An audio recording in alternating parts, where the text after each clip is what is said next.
they're not even trying for me. Yeah. Oh my God, that sounded so great. But the truth is here. Now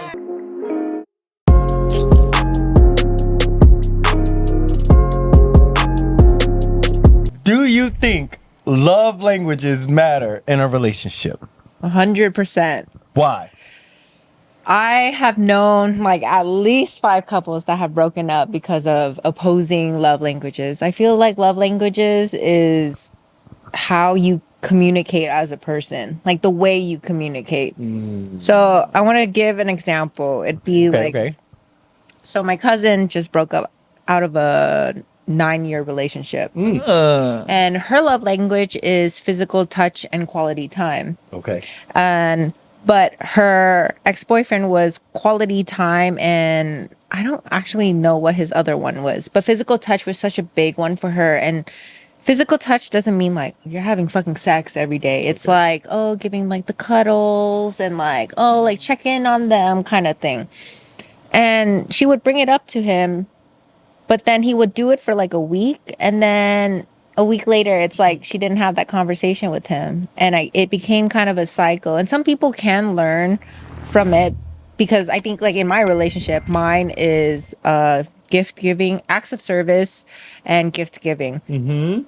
And acts of service for me would be like, I wouldn't have to tell my husband like go clean the dishes for me, but if he did that shit on his own, I'd be like, God damn. That's lit. Yeah. Damn, you did. Like, to me, that would be everything, you know? Okay. Yeah. And then for him, mine is also physical touch.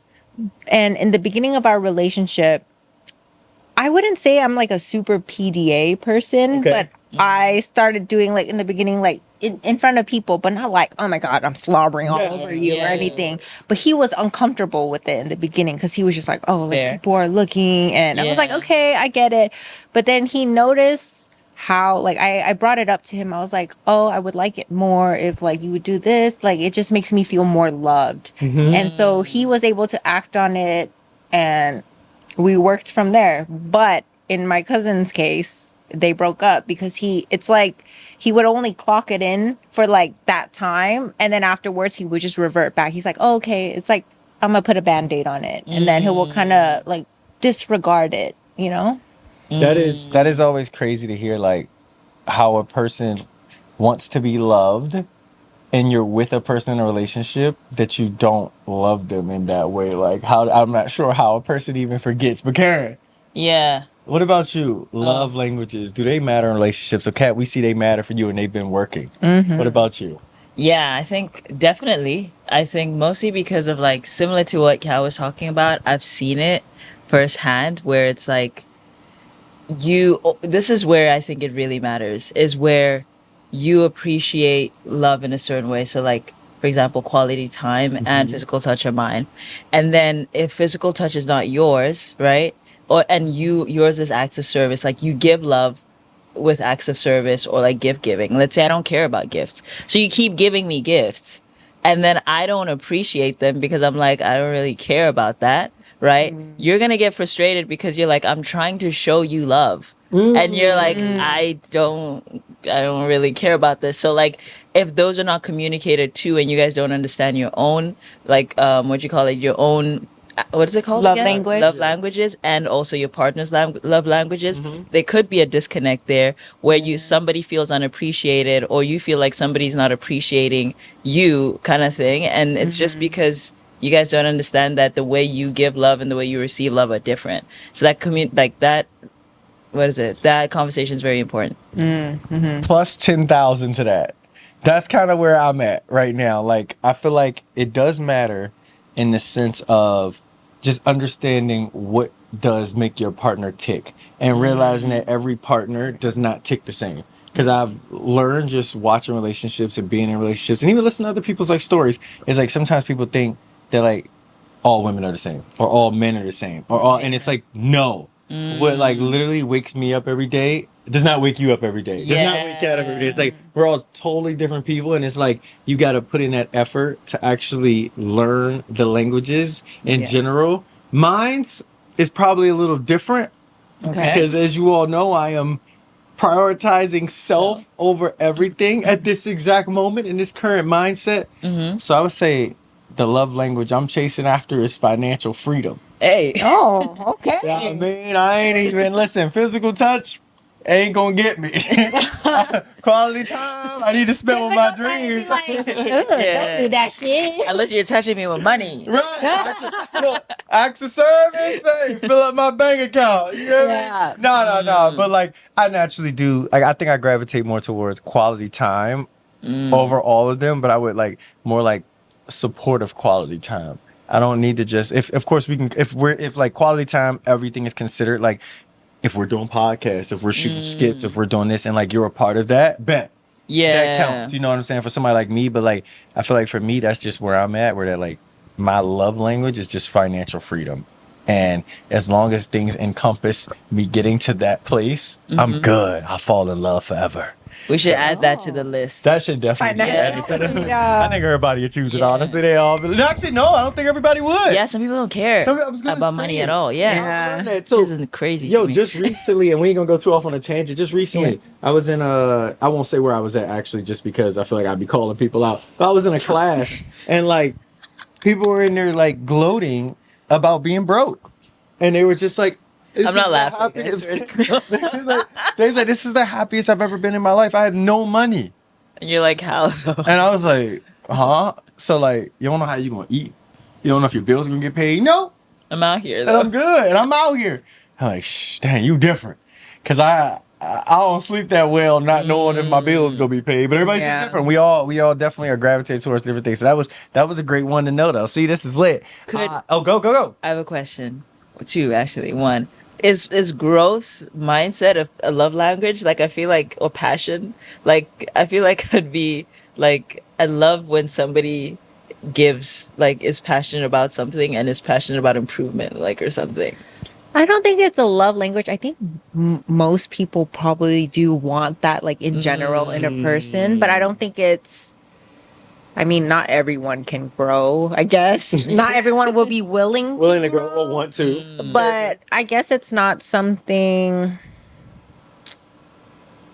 that you are giving to them. I guess like I think the love language it's like something not physical, but something that you can give to the other person or something that you Oh. want receiving. So it'd be sort of like giving you a book on Yeah, so that's self-help gift kinda giving. thing. Yeah, so that would be a little bit different. Yeah, and then for being passionate and like wanting to grow, I feel like that's more of a self thing. Even though you find it attractive in the other person, that is their self journey, I guess. Yeah. No, I agree. Because Makes sense. yeah, the growth, of course, is hella attractive to me. A person Yeah. who's growing and changing. We having these conversations. And they like, look, I learned this last week about myself. I'm learning, and it's like, yo, that's so hot that you like are literally always trying to improve and get Yeah. better. But like, you're right. I don't know where that would actually fall on the spectrum. But see, for me, it falls under financial freedom because the only way you Yeah. can ever get to that mind, if you're not financially free right now, the only way to get to that mindset is to keep grow. growing, evolving, Yeah. and see. So we gotta add it. So growth could be it, because growth would Yeah. definitely be under there. Because you will never make it if you're the same person today, and you know you don't got it. Yeah. And you're that See, same this young don't feel person like in 5 love years. language now. This is self language. See how Self-language. see how I pivoted in therapy? No, don't get we ain't getting going on that. Wait. Go. One question.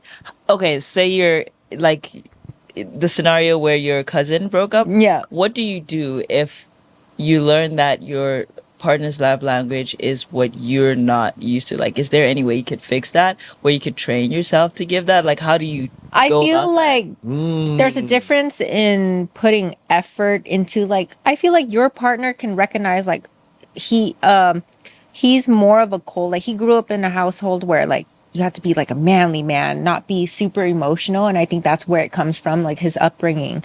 So I think it was hard for him, but the fact that he didn't try until like it was like an ultimatum or like a I'm threatening to break up with you. But then it's like, okay, I'm gonna try now. But it's like I had to fucking threaten you before Yeah. you did anything. Instead of like, okay, babe, like I can see like you can do it, but then if it stops, it's like, okay, how many times do I have to repeat it till the point where it's like it will be consistent. There's like, you don't have to go from 0 to 100. Yeah, just like But effort. I feel like, yeah, you just need to see effort, but then the effort dies down and then you just get tired of it at some point, and then the straw will break the camel's back, and you're just like, and I know girls have this thing where I feel like guys sometimes say like they get blindsided or something when there's a breakup. Lack of communication, usually. Yeah. Yeah. So there's It's like, you they good? get blindsided. But I feel like girls do bring up these problems, but at the time, I think the other Oh. partner will always see it as like, oh, it's not like a huge problem. It's like minor to them. So they're just like, oh, he just needs some hugs or whatever for now. Yeah. And then they don't It's not a think period. too Should much be okay. about it, you know? And it goes both ways, I feel. But I feel like it's more on. Okay, I see He you was- giving he me was those ready looks. to fight. I know. Because I'm like, I know it goes both ways, but I feel like most of the time I want to say that guys don't recognize that it might seem like a smaller problem to them, but for the girl it's such a big thing because to them it's their only way to feel like they are loved, and if they aren't being communicative in that way, like they can't receive it. They're like, I keep telling you this, but you're not even doing anything about it. So it's like, you're not even trying for me. Yeah. oh my God, that sounded so great. But the truth is here. Now I'm devil's advocate here. Okay. So in the case of your cousin, because that's the example we're using, I want Yeah. to make sure we don't go too far off of bars. Yeah. Like, it sounds like it was communicated. But Mm-hmm. in a lot of times, in a lot of cases, when it comes to women, Yes. communication is not the strong suit. Yes. Accountability is not the strong suit. And so it is tough when a woman expects a man to be able to read their mind on what they want and their expectations and their needs are. It's like, you should just know me because you breathe the same air as me. No. Yeah. I think that's Like, fair. What what you- sometimes. Like, what do you mean? And it happens, and that's okay. But it's just, this is like, is where you just like, I think sometimes, and not all women, Yeah. but you know, if we go off Yeah, statistically, and you go off, if you look online, or every man talks about the same thing, how, and women even say it's like, he just didn't get me. Well, it's like, how was he supposed to get you? Oh, well, I write in a journal every day. Oh, okay, got it. Does he read your journal? No. I do think it It's is like- a two-way street. Like, I Yeah. think it is fair that if they can't expect that the partner will know what their love language is, you have to be able to communicate it at least once to give them the chance to prove that they want to put any type of effort into it. But then after, I want to say, it's hard to say like a number, but I want to say after the 5th time of repeating the same type of problem, then it's kind of like, okay, Yeah. now it's like, I have to tell you when I need a hug or Yeah. Oh, yeah. when I need a kiss. Like sometimes it's like, oh, like I leave the house and it's like, just give me a kiss goodbye. Like, you know, like small stuff like that. It just gets to the point. Like it is the fault of the other person if they don't communicate that in the first place. But I think on the other hand, it's like them being able to receive it and to be able to process that and respect the other person. Like, okay, like I know this is your love language, so I will try my hardest to put some type of effort into that. Yeah. That's fair. Karen, I'm going to follow up now with you on this one. Okay. So you know your love languages. Yeah. Right? Yeah. Do you nervous. do you believe that if your man, if you just say, yeah, my love language is quality time, right? And then your man says, why is that? Do you have an explanation for your love languages? Hold on, let me think. I don't know, to be honest. Maybe I have to think about it. I think Wait, are you asking like why she has that type of love language in the first place? Yeah, because what I also think, probably stems from This is a- childhood. Yeah. this is like, childhood. It's this the is- toxic trait turns into the love language. It's the Friedman, I think? the stuff that you didn't get when you were younger, that becomes the thing that you crave when you're older. Oh my goodness, yes. Yes. Yes. Yeah. Okay, Yes. now see, explain like this, that makes so much sense. Because see, I think for me too, some people I think are a little loose with the love languages and everything else, and I am a high context person. So I am the type that a person couldn't just say to me. So I'm trying to flip it down to the guys that may actually operate like me. If someone was like, oh, mine's is quality time and acts of service. Why? Why exactly? Like, Acts of service is for that me your love is language? that Like, yeah. I'm an only child and I've been very independent since I was young. My parents were always working, so I did everything myself. I'm very self-sufficient. So like when I have a partner where I don't even have to tell them to do something, but they're like they don't even have to say like, okay, babe, but this is how it translates to me when they, let's just say, wash the dishes. Like, you've been working all day and blah blah blah. I could at least do this one thing on your list to make it easier on your life. And to me, it's like, damn, you paid attention. And it's just Yeah. like, you could even just put the dishes in the dishwasher. You don't even have to wash them by hand. But to me, I'm like, you thought about how it would lessen my load on my side. And to me, that's a big deal. Do you know what love languages are? Go. I'm thinking about, since you love books, the guy who wrote The Laws of Power, Robert Greene. Okay. Yes. Yes, The Laws of Seduction. Yeah. Similar to what she said, that it's what you missed out on as a kid.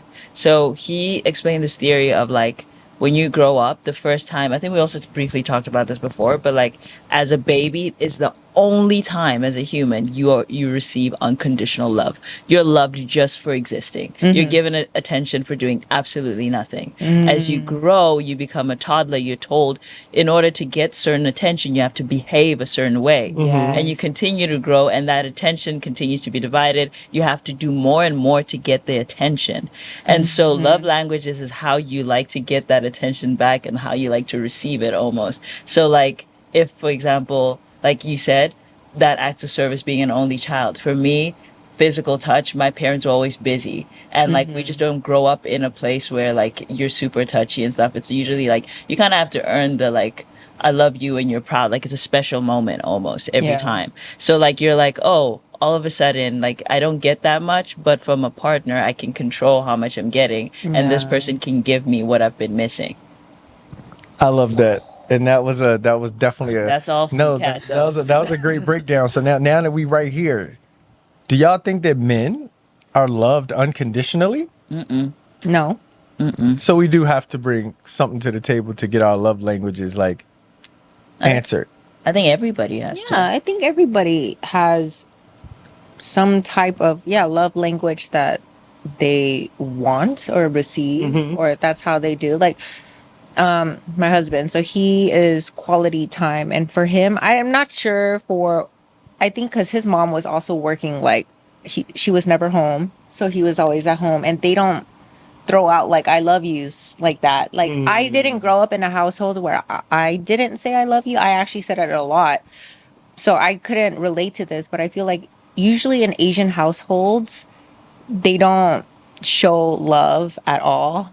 They kind of keep it as like tiger parents to like kind of train your kid to work as hard as they can. So it's like to Yeah. work for the I love gotta you deserve- and stuff deserve like that. It's And like just because I'm taking care of you, like this shows I love you. Like you Yeah. get fed everything, you're getting everything that Yeah. you want. You get the best education. that's the I love you. Yeah. And that's how they communicated. But that's how we are too with our parents, where there's a disconnect on how we talk too, because their love language to them, it's like, the I love you, where it's like, I'm taking care of you, doing all these things. That's how I'm showing it to you. But as a child, like, they don't tell us these things. We don't learn that. We're just like, oh my God, my parents hate me because they keep being so hard on me and stuff like that. And then so you're just starving for this affection. Yes. Yeah. No, I agree. That honestly, like, it's so interesting to see always in the different households how things are presented. Yeah, I know in mine it was a lot of I love yous. So it's like interesting to always see those new perspectives. See, now look at the love languages, y'all, man. You better learn them and follow them.